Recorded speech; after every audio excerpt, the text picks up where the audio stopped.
चला तर एका कढईमध्ये 2 चमचे शोप, 1 चमचे धने आणि 1 चमचा जिरे टाकून घेऊ आणि त्यांना छान लालसर रंग येईपर्यंत आणि त्यांचा सुगंध दरवळपर्यंत आपण त्यांना भाजून घेऊया मंद आचेवरती. मोठ्या गॅसवरती भाजून घेतलं तर ते जळून जाईल, म्हणून त्याला मंद आचेवरतीच भाजून घ्यायचं.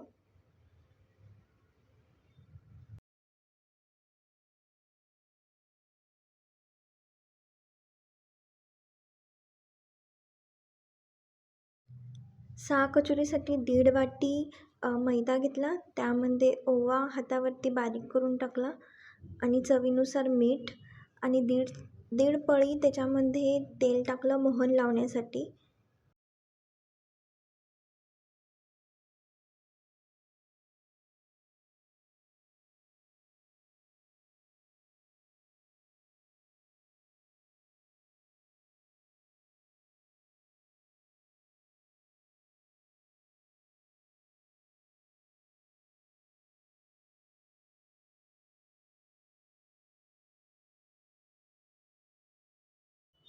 पीठ छान मळून झालं की त्याला थोडंसं मुरायला झाकण ठेवून घेऊ. तिथपर्यंत आपण स्टफिंग बनवून घेऊ.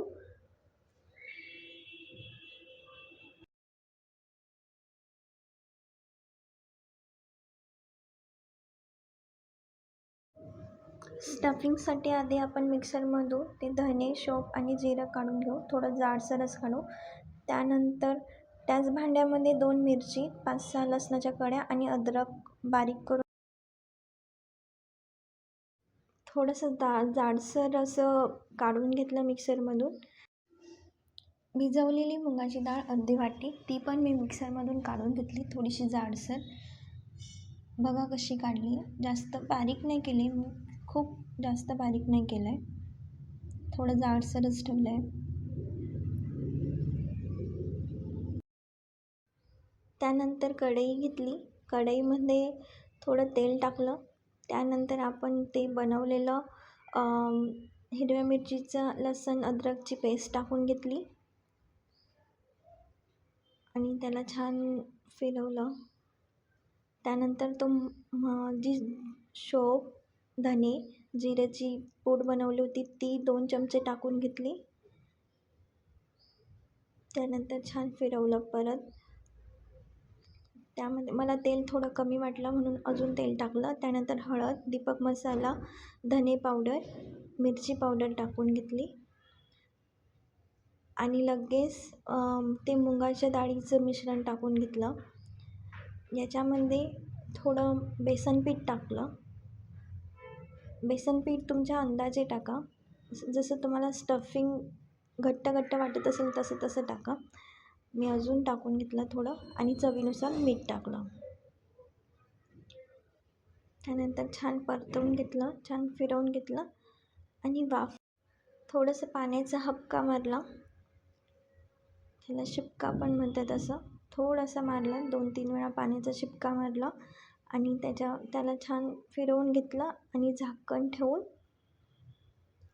थोडे 2 मिनटं त्याला होऊ दिलं. त्यानंतर परत त्याला 1 वेळा फिरवून घेतलं झाकण उघडवून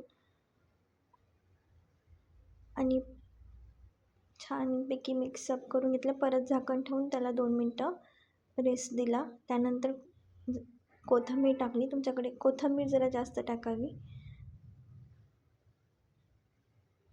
आणि छान फिरवून घेतलं आणि थंड होण्यासाठी ठेवून दिलं. इथे आपलं स्टफिंग रेडी आहे.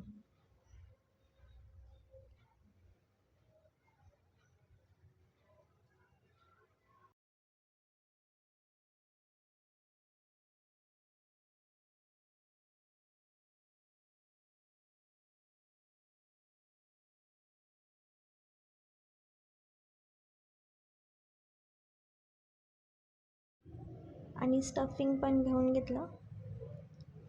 पुरीसाठी आपण हुंडा बनवतो तेवढाच एक हुंडा बनवायचा. कचोरीचा एक लाडू बनवून, असं कचोरीच्या स्टफिंगचा लाडू बनवून घेतलं. छोटे लाडू बनवायचे कचोरीच्या स्टफिंगचे.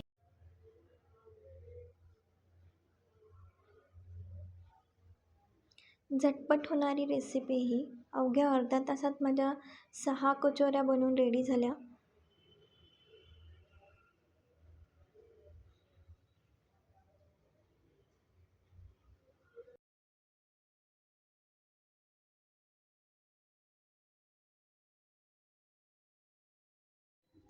बघा आता सर्व कचोरी आपण लाटून घेऊया. हलक्या हाताने आपण लाटून घेऊया त्यांना पुरे एवढ्या आकारात छानपैकी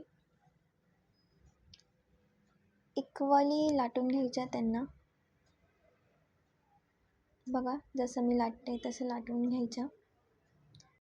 हे बघा अशा प्रकारे माझ्या सगळ्या कचोऱ्या लाटून रेडी झाल्या. आता एका कढईमध्ये तेल घेऊया.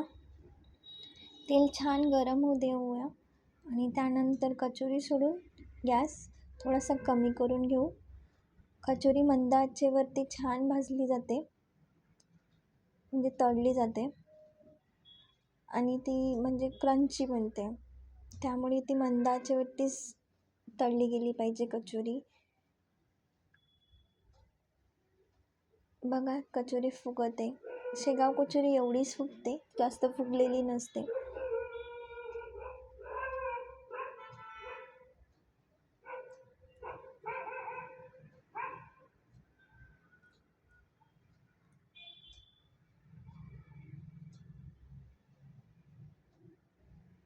बघा तिला छान असा सुरेख रंग चढला आहे.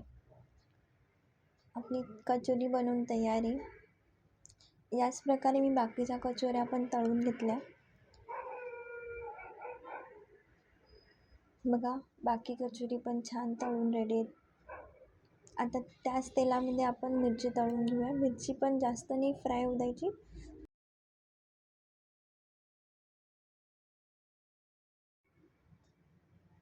बघा आपली शेगाव कचोरी बनवून रेडी आहे आणि ती छान सुरेख दिसत पण होती आणि खायला पण खूप टेस्टी होती. बघा मी एक कचोरी तुम्हाला फोडून दाखवते. बघा छान स्टफिंग आणि क्रंची कचोरी झाली होती. तुम्हाला जर ही रेसिपी आवडली असेल तर प्लीज माझं चॅनल सबस्क्राईब करून घ्या, लाईक करा आणि शेअर करा. माझ्या मुलीला ही कचोरीची रेसिपी फार आवडली होती.